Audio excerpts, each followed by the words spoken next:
ওয়ালাইকুম রাহমাতুল্লাহ। সুপ্রিয় দর্শক মণ্ডলী, আশা করি মহান আল্লাহ রাব্বুল আলামিনের অশেষ মেহেরবানি ও দয়ায় আপনারা সবাই ভালো আছেন। প্রিয় দর্শক, আমাদের জনসাধারণের অধিকাংশের মধ্যে একটি প্রচলিত ধারণা আছে যে তারা মনে করেন রমজানের ফজরের আজানের সময় খাওয়া দাওয়া করা একেবারেই জায়েজ। তাই অনেককে দেখা যায় যতক্ষণ পর্যন্ত আজান চলে ততক্ষণ পর্যন্ত খাওয়া দাওয়া চলতে থাকে।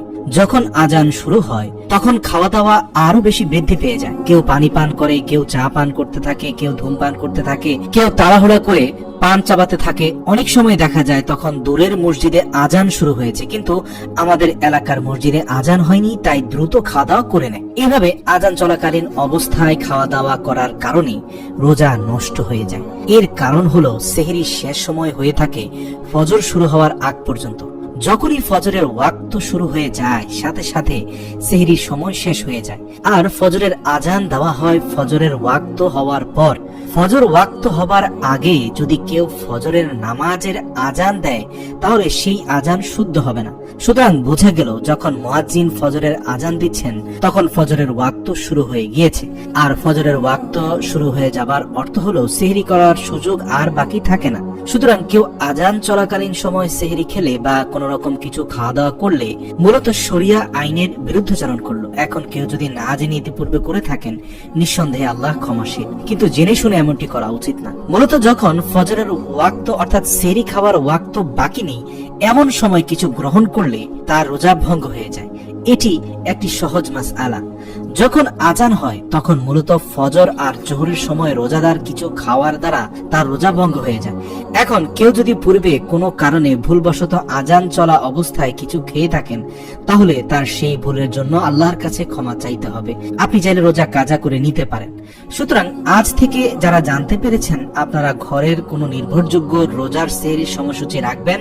যখনই সেহরির শেষ সময় আপনার কাছে এসে উপস্থিত হবে বা আপনি ঘড়িতে দেখতে পাবেন যে সেহরির সময় শেষ, সাথে সাথে খাবার বন্ধ করে দিন। সেই সময়টাকে গুরুত্ব দিবেন। সবচেয়ে ভালো হয় সেই সময়টা আসার 5 থেকে 10 মিনিট আগে সকল প্রকার খাওয়া দাওয়া পানি পান সেরে নেবেন। আজ থেকে রোজার সময় ফজরের আজান চলাকালীন কিছু খেয়ে বা পান করে মূল্যবান রোজাটাকে ক্ষতিগ্রস্ত করা থেকে বিরত থাকবেন। এই আশা ব্যক্ত করছি। ইনশাআল্লাহ আমরা নিজেরা আমল করব, অন্যকেও বিষয়টি বুঝিয়ে দেব এবং সদকায়ে জারিয়ার আমল হাসিল করার চেষ্টা করব ইনশাআল্লাহ। প্রিয় দর্শক, বাংলাদেশের আবহাওয়া অধিদপ্তরের ক্যালেন্ডার দেখলে আপনি দেখবেন কখন সুবহে সাদিক উদিত হয় তা স্পষ্ট করে উল্লেখ রয়েছে। কখন সূর্যোদয় হয়, কখন সূর্যাস্ত হয় সেটা স্পষ্ট করে উল্লেখ রয়েছে। কিন্তু রমজানের এই ক্যালেন্ডারের মধ্যে 5 থেকে 6 মিনিট অতিরিক্ত সময় রেখে এমসাক বা বিরত থাকার জন্য সময় নির্ধারণ করে দেওয়া হয়েছে। ফলে এখানে কিছুক্ষণ সময় থেকে যায়। তাই অনেকেই মনে করেন যেহেতু 5-6 মিনিট সময় হাতে আছে তাই ইচ্ছে মতো খেয়ে নেই, সমস্যা কি, আমি তো ফজরের আজান পর্যন্ত খেতে পারবো। এ বিষয়ে রাসূল সাল্লাল্লাহু আলাইহি সাল্লাম বলেছেন, হাত্তা ইউআদ্দিনা, তোমরা পানাহার করো আজান পর্যন্ত। আর তিনি আজান দিতেন যখন সুবহে সাদিক স্পষ্ট হয়ে যেত। তাকে বলা হতো যে সুবহে সাদিক উদিত হয়ে গিয়েছে, তখন তিনি আজান দিতেন। প্রিয় দর্শক, এখানে বলে রাখা ভালো, আমাদের দেশে ফজরের নামাজের আজান দেওয়া হয় সুবহে সাদিক স্পষ্ট হওয়ার কিছুক্ষণ সময় পর। আগে একটি নির্দেশনার মাধ্যমে জানিয়ে দেওয়া হয় যে সেহরির সময় শেষ, তার মানে চাইলে এখনই আজান দেওয়া যায়, তবে একটু দেরি করে 5-6 মিনিট পরে দেওয়া হয়। তাই আমরা চেষ্টা করব কোনোভাবেই আজান পর্যন্তই আমাকে খেতে হবে, আজান চলাকালীন সময়ে খাওয়া শেষ করব এমন মনোভাবনা না নিয়ে অন্তত আজান হওয়ার 20 থেকে 15 মিনিট পূর্বেই আমাদের সেহরির খাবার দাবারের পর্ব শেষ করা উচিত। আল্লাহ আমাদের সহিহ বুঝ দান করুক। ওয়া মা তৌফিক ইল্লা বিল্লাহ।